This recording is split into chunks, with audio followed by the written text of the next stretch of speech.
Griffin Campbell. I'm professor of saxophone here at Louisiana State University, and I'm here to talk with you about this year's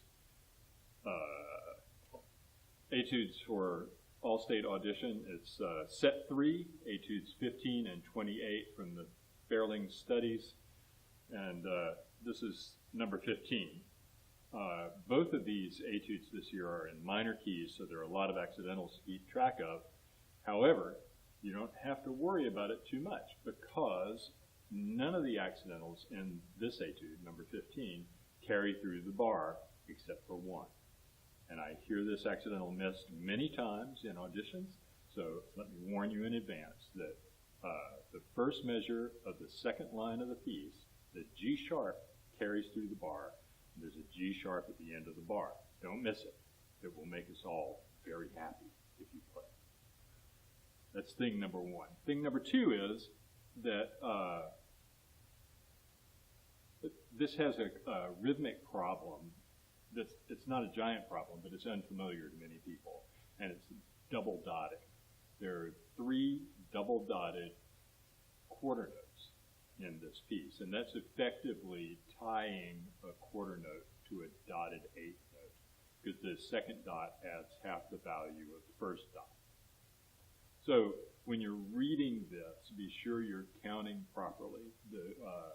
It's in 2 of the measures, the double dotted quarter note is at the beginning of the bar, so you'll need to count through 2 pulses to the last 16th note of the second pulse before you make your move to beat 3.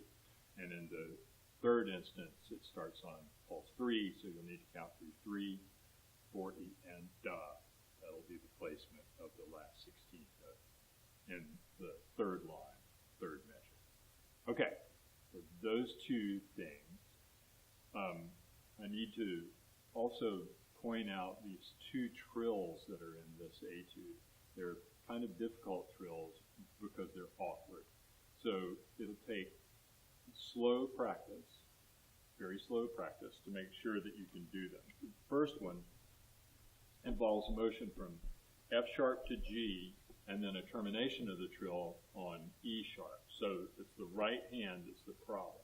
Right? Left hand is stable. The right hand will move from F sharp to G, F sharp to G, and then F sharp, E sharp, F sharp.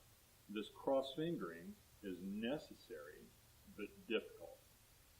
It's necessary because the note that follows, D natural, you need to be in this position to do that. Otherwise, you could use the fork F sharp fingering and do that motion.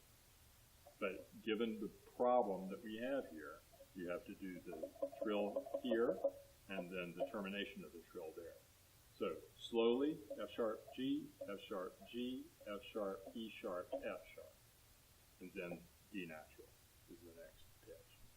The other trill that you have to do is at the end of the piece, and that trill is from A sharp to B with a G sharp termination on the trill at the end. So that's A sharp, B, and notice that I'm using the side B flat fingering here, the side B flat fingering. A sharp to B, A sharp to B, A sharp to G sharp. I have to release that B key, this key here, the B flat lever. Then back through A sharp and then back to B before you make your, and that's the end of the piece.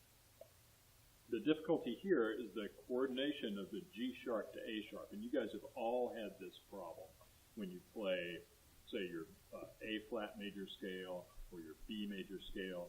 There's the coordination from G sharp to A sharp that's a difficult one. But you can learn to do it if you do it slowly, okay? So, and this, because it's a half note trill, you'll have to do multiple repetitions of this A sharp to B. And when you listen to the recording, you'll hear me do maybe 7 or 9 motions to B.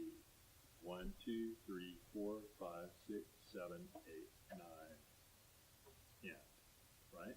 So practice this slowly, and you can get that coordination, the A sharp to G sharp coordination down. Let's see, what else is there? There's an articulation in here that's a little bit unfamiliar to many people, and people are confused by it. It's dots under a slur. And that dot under a slur is called portato.